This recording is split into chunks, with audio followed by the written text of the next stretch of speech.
What's up, everybody? Welcome back to the channel. Okay, so we've been talking a lot about January 6th and immigration, and, there's so much going on with the Trump administration right now, and the corporate press, they're just absolutely whinging about these January 6th pardons, and I was kind of shocked. I was taken aback, if you will, when he just blanket pardoned everybody. I really thought it was gonna take some time to go through all those court cases, but apparently, according to the J.D. Vance interview he did with Face the Nation with Margaret Brenham, I think. Apparently, they were going over those cases before he got put into office, just to look over them, because he just instantly come out with all these blanket pardons, right? I don't think, some of those people, there's a couple of 2 or 3 individuals in there that maybe they shouldn't have got pardons, maybe, but hey, it is what it is. But we've got the corporate press narrative, y'all, and they're outright lying again. Okay, so check this out, y'all. Trump Justice Department fires officials who investigated Trump and launches special project into January 6 cases. So yes, finally, get rid of the bad prosecutors. That's what I'm saying. Now, once again, it's the exact same as with the last CNN article I covered. Look on this headline over here. Do you see anything that says opinion or anything like that? No, you do not. But once again, CNN bringing the opinions. Let's get into it, y'all. More than a dozen officials who worked on the criminal investigations into Donald Trump have been fired, according to sources familiar with the matter. A letter from Acting Attorney General James McHenry to the officials said they cannot be trusted to faithfully implement Trump's agenda. Yay, yay, hear, hear. That's what I'm saying. The firings come as the Trump administration is taking its concrete step to investigate, I'm sure that's a typo, investigate prosecutors who oversaw criminal cases against January 6 defendants after Trump vowed to seek retribution as a key pledge of his campaign, according to multiple sources who have seen an internal memo on the matter. There you go, folks. Once again, that's a statement of opinion mixed in with a little bit of news, right? His key, how did they put it again right quick? His key pledge of his campaign to seek retribution. Does anybody else remember the Trump campaign? I don't recall ever hearing Donald Trump saying that he's going to seek retribution. He never said that. Now, if what CNN is conflating here is Trump saying he's going to get the bad people out of the Department of Justice, he's going to investigate the investigators because there was a lot of malicious prosecution going on. Where's the problem with that? Right? The guy that's supposed to uphold the Constitution is going after people that broke the law? Is that what you're trying to say, CNN? By seeking retribution? That's an odd way to frame that, don't you think? He's seeking retribution by criminally investigating criminals. Alleged criminals. We'll put it that way because we're not for sure there was any malicious prosecution going on, but it's almost a guarantee at this point. Because the Supreme Court turned down a bunch of those charges. They said you can't charge them with this. It's not that charge. I think it's U.S. 1512C something does not apply to these people. That was implemented for Enron. That was a white collar crime, right? That was something like I forget the exact implementation from Enron, but it was a white collar crime essentially. It wasn't meant to be implemented on people that trespassed on Capitol grounds, for crying out loud. But let's keep going. Ed Martin, the interim U.S. attorney in Washington, D.C., has launched an investigation into prosecutors who brought obstruction charges under U.S. Code 1512C against some rioters that were ultimately tossed because of a Supreme Court decision last summer. Referring to the effort as a special project, Martin wrote in the memo issued Monday that attorneys should hand over all information you have related to the use of 1512 charges, including all files, documents, notes, emails, and other information, to two of the office's long-term prosecutors who must submit a report on the probe by Friday. Obviously, the use was a great failure of our office-S.CT. Decision. I'm assuming they mean Supreme Court decision. Don't know why they would abbreviate it like that, but hey, I guess that's what they did. And we need to get to the bottom of it. The memo reads, referencing the June Supreme Court ruling that limited the power of the federal prosecutors to pursue obstruction charges against the January 6 rioters. Right? Like that charge made absolutely no sense. The trespassing charge makes no sense because generally speaking, you get a warning. But they did have a barricade up on one side. But that doesn't speak to the other side of the building where they didn't have a barricade up and cops were allowing people to come into the building and those people still got charged with trespassing. And they also got charged with obstruction of an official proceeding. Like, huh? Like, that makes no sense. So peaceful protesters spent time in prison for peacefully protesting, and in some cases, anecdotally, some people, they weren't even the protesters. They just showed up to the Capitol, walked in, walked around, and walked back out.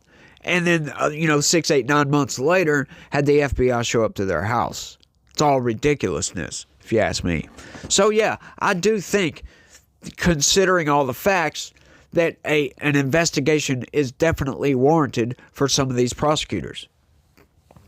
The move comes as the Justice Department has already seen a dramatic shakeup as officials connected to high-profile investigations have been reassigned, including the now dismissed case against Trump himself for his efforts to overturn the 2020 presidential election.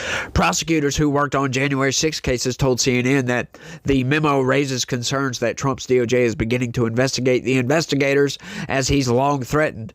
One person who worked on Capitol riot cases told CNN that prosecutors don't know whether this investigation is looking to bring criminal or civil charges, and that some are starting to hire their own lawyers for their defense. What world do we live in where you have the corporate press, the mainstream news, is actually taking up for corrupt prosecutors? That's what that sounds like to me, right? Because they're trying to make it sound like, oh, Trump's just going after these people on retribution. They're investigating the investigators, y'all. Like, do we really believe that there's zero bad apples in the justice system? I'm just saying. Do we really believe that? Like I was talking about at the end of my last video. If you haven't seen it, go watch it. Smash that like button, by the way. I was talking about, there was a guy I was arguing with in the comments, and he was talking about we need to hold Trump and other, I guess, politicians to a higher standard. Well, hang on here. Like, the implications of trying to hold others to a higher standard, that means you hold yourself to a lesser standard.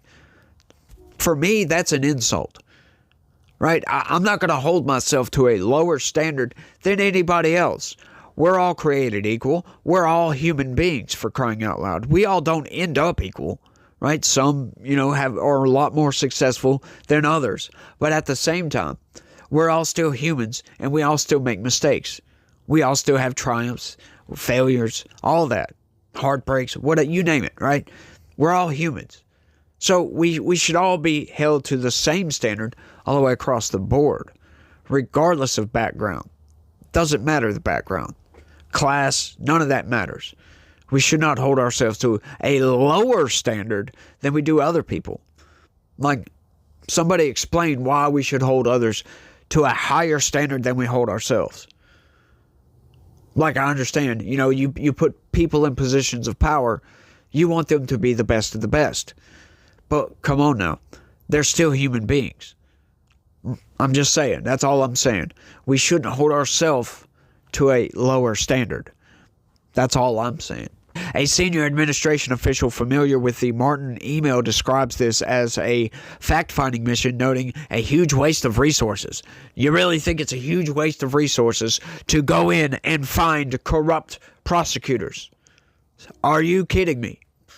See, once again, these people, they're just deranged. It's the machine trying to take care of itself, right? The machine is like, look, we investigated ourselves, and we found we did nothing wrong. whatsoever. So just take our word for it, please. Just take our word for it. We did nothing wrong. I promise, we looked into it, and we did nothing wrong. So this is just a waste of time. Yeah, I think we're not going to take your word on that. The prior office screwed up by filing hundreds of cases that ended up getting thrown out by the Supreme Court. It is worth getting to the bottom of poor decision-making, the person said. Martin, a hardline, socially conservative activist and commentator who was an organizer with the Stop the Steal movement. I'm sorry, that typo just screwed me all up. They put who was an organizer. Okay, oops. With the Stop the Steal movement, was tapped for the role last week. Since starting the job, he has praised Trump for issuing mass pardons for January 6 defendants. He also successfully lobbied a judge to toss out travel restrictions imposed on members of the Oath Keepers after they were released from prison, saying if a judge decided that Jim Biden, General Mark Milley, or other individuals were forbidden to visit America's capital, even after receiving a last-minute preemptive pardon from the former president, I believe most Americans would object. The individual referenced in our motion have had their sentences commuted, period. End of sentence. That is right. They've had their sentences commuted. So, of course, a commutation is different than a pardon. A pardon is just, they erase it from your record and all that. Commutation just pretty much gets you out of prison. It's an admission of guilt, and pretty much what it is, the president saying his sentence was too long. Let him out of jail. But you still keep all that on the record, right? But a pardon pretty much cleans your record. Just expunges all of that information. Supposedly, right? I'm sure it's going to show up on arrest records, but if you went and did a background check on yourself, it probably wouldn't show up on a standard background check. If you did a criminal background check, naturally you would see the arrest, but you might not be able to see the actual charges or that you were convicted and went to prison, blah, blah, blah, blah, blah. Of course, you get it, right? But yeah, I mean, just the idea that these people are going to advocate that, Trump's seeking his retribution by going after investigators who investigated January 6 defendants, all because it looks partisan. Well, you know what? It might look real partisan, but if these people have done nothing wrong, there should be nothing to worry about, right? But the thing is, a lot of these people, once again, anecdotally, but these anecdotes do exist. And those anecdotes should be investigated, where people just walked into the Capitol. They were not a part of the Stop the Steal rally. They were not a part of breaking down the barriers. They didn't fight with cops. They weren't even there protesting, for crying out loud. They just walked into the building. They saw a bunch of people walking into the building, so they walked into the building, walked around, looked at the Capitol, left, and then got raided by the freaking FBI, not knowing what's going on. Right, it's just kind of oblivious that there was a riot on the other side of the building going on, right? Like it doesn't make any sense for these people to serve time in prison, right? And that interview with J.D. Vance on Face the Nation, right? She was going over some of the people that were pardoned. Should these people be pardoned? One of these guys, right, got 12 years for tasing a cop. 12 freaking years for tasing a cop. Right? Now, I know that immediately that might sound like a shock to the system. Like, he tased a cop. But think about that for a second. He just tased a cop. That's all. You do know that most cops during their training have to get tased. That's voluntarily being tased. So now that you throw that in there, getting tased by a Trump supporter, it doesn't really sound like 12 years worth of prison, does it? That's a long time to serve for tasing a Capitol Police officer. Right? These people got the freaking book thrown at them. They just didn't get the book thrown at them. They got thrown the book at, right? The book was thrown at them several times, repeatedly, over and over and over again. Then not only that, they got railroaded, right next to being shafted, right next to being thrown under the jail. Then they got ramrodded after that. So it's like some of these people have been put through the freaking ringer. At this point, 4 years for tasing a cop. I think that's sufficient amount of punishment for that crime. Right? There were no permanent injuries. None of that. Like a lot of these people. They got 10, 15 years for minor offenses. Something that would normally get you 6 months in prison. They got 10, 15 years for. It's absurd, y'all. So you can't make me believe that there was no malicious prosecution going on here. Like, you can't make me believe that this isn't justified investigating these prosecutors. You can't make me believe that. And not at this point. Not with the evidence that I've seen. But I think I've went off long enough on this one, y'all. I want y'all to let me know what y'all think about all this down in the comment section. Blows my mind.